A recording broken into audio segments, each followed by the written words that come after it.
जय हिंद दोस्तों चीन ने हटाए तंबू पर खतरा बरकरार और चीन ने पहली बार दुनिया को दिखाया अपना आत्मघाती ड्रोन। वहीं भारतीय सेना के इंजीनियर्स ने सिंधु नदी पर पल भर में बना दिया ब्रिज। तो आइए जानते हैं इनके बारे में डिटेल में।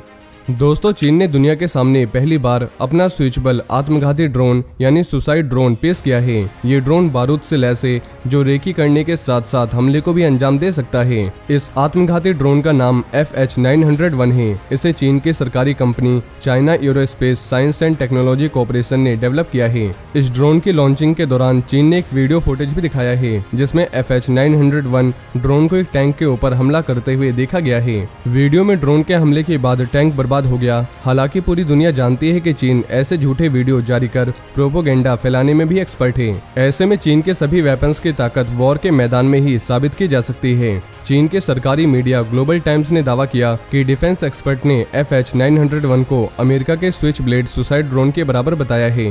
अमेरिकी ड्रोन ने हाल ही में रूस यूक्रेन वॉर के दौरान अपनी ताकत का लोहा मनवाया है। FH901 को न केवल जमीन से लॉन्च किया जा सकता है बल्कि स्काई में फाइटर जेट्स या किसी बड़े ड्रोन से भी छोड़ा जा सकता है। इसमें हाई क्वालिटी के कैमरा और सेंसर्स लगे हुए हैं। इस ड्रोन में अलग न किए जाने वाले विस्फोटक भी लगाए गए हैं जो टारगेट पर हमला कर उसे बर्बाद कर सकते हैं।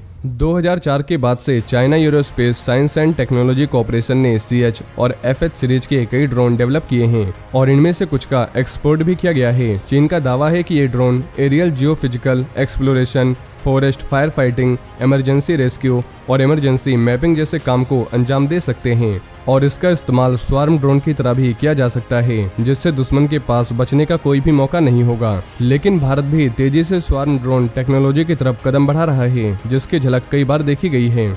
वहीं इंडियन आर्मी सिर्फ बॉर्डर पर तैनात रहकर देश की सुरक्षा नहीं करती बल्कि दूसरे कामों में भी इम्पोर्टेंट योगदान देती है। दोस्तों इंडियन डिफेंस फोर्सेस का एक और शानदार काम सामने आया है।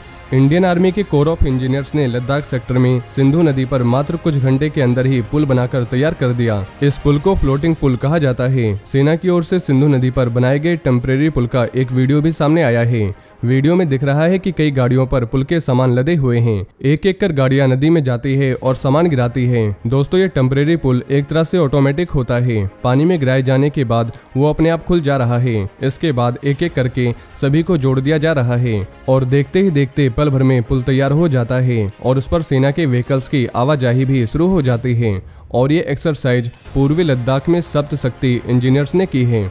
दोस्तों भारत और चीन के बीच line of actual control LAC पर हालात कुछ बदलते नजर आ रहे हैं। पूर्वी लद्दाख के जिन पॉइंट्स पर पिछले मई 2020 से चीन के सैनिक बरकरार थे वो अब पीछे हटने लगे हैं। लेकिन एक्सपर्ट्स के मुताबिक इसके बाद भी चीन पर पूरी तरह से भरोसा करना नहीं चाहिए। इसकी वजह है वो सैटेलाइट तस्वीरें जो इस समय सोशल मीडिया पर वायरल हो रही है। इन तस्वीरों में साफ नजर आ रहा है कि चीन की तरफ पीपल्स लिबरेशन आर्मी PLA का जो बॉर्डर कैंप था उसे हटा दिया गया है। लेकिन इसके बाद भी गहराई वाले इलाकों में चीनी सैनिक मौजूद हैं और यही बात एक्सपर्ट्स को परेशान कर रही है। वैसे तो 16 राउंड की बातचीत के बाद चीनी सेना पीछे हटने पर राजी हुई है और भारतीय सेना के जवान भी गोगरा हॉट स्प्रिंग एरिया में पीछे हटने लगे हैं। राष्ट्रपति शी जिनपिंग इस समय सेंट्रल एशिया के दौरे पर रवाना होने वाले हैं। 12 सितंबर तक दोनों देशों के बीच LAC पर डिसएंगेजमेंट पूरा हो जाएगा। लेकिन चीनी मीडिया इस बारे में अपने देश के लोगों को सही तस्वीर नहीं दिखा रही। एक्सपर्ट्स की माने तो आने वाले समय में दोनों देशों के बीच टकराव की आशंका कम हो गई है और चाइना डेली की माने तो ये इम्पोर्टेंट घटनाक्रम ऐसे समय में हुआ है जब जल्द ही संघाई कोऑपरेशन ऑर्गेनाइजेशन SCO का सम्मेलन होने वाला है।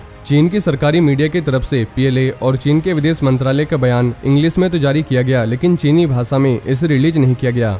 यहाँ तक चीनी सोशल मीडिया वीबो पर डिसएंगेजमेंट जैसा कोई भी शब्द ट्रेंड नहीं कर रहा था। चीनी सर्च इंजन बाइडू पर जरूर डिसएंगेजमेंट शब्द थोड़ी देर के लिए ट्रेंड कर रहा था। वहीं भारत की मीडिया की तरफ से डिसएंगेजमेंट को बड़ी घटना करार दिया जा रहा है। लेकिन कुछ इलाके ऐसे हैं जहां अभी भी चीनी सेना को पीछे हटना है। देम चौक और देपसांग एरिया में कोई भी इम्प्रूवमेंट नहीं हुआ है। कुछ एक्सपर्ट्स का कहना है कि चीन चाहता है कि उज्बेकिस्तान में होने वाला SCO सम्मेलन बिना किसी इशू के कंप्लीट हो जाए।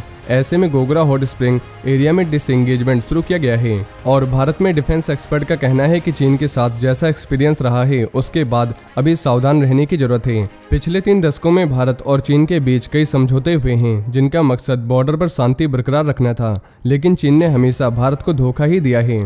वहीं आर्मी चीफ मनोज पांडे ने सोमवार को बताया कि यूक्रेन रूस वॉर के बीच विवाद ये दिखाता है कि जंग सिर्फ सेनाएं नहीं लड़ती बल्कि ये देश के प्रयास होते हैं। आर्मी चीफ ने बताया कि वॉर नेशन के लचीलेपन को टेस्ट करते हैं और देश के रिसोर्सेज एंड कैपेबिलिटीज पर टिके रहते हैं।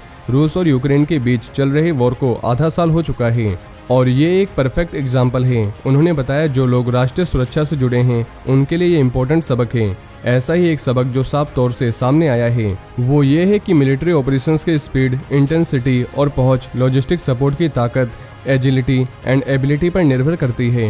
जनरल पांडे ने बताया कि भले ही मिलिट्री इंफ्रास्ट्रक्चर सिक्योरिटी फोर्सेस की तत्काल और खास मांगों को पूरा करना जारी रखेगा, लेकिन भारतीय इंडस्ट्री के साथ मिलिट्री एंड सिविलियंस का मिश्रण फ्यूचर के ऑपरेशंस को पूरा करने में कवच का काम करेगा। वहीं डिफेंस मिनिस्टर राजनाथ सिंह ने बताया कि भारत आर्म फोर्सेस की तीनों सेवाओं का इंटीग्रेशन करने की दिशा में तेजी से आगे बढ़ रहा है, जिससे फ्यूचर में हमारी क्षमता और भी मजबूत होगी। तो दोस्तों ये थे आज के कुछ बड़े डिफेंस अपडेट। वहीं अगर आप भारतीय सेना से जुड़ी ऐसी और भी जानकारी जानना चाहते हैं तो आपको हमारे दूसरे चैनल डिफेंस एनालिसिस पे मिल जाएगी, जिसकी लिंक आपको नीचे डिस्क्रिप्शन में मिल जाएगी।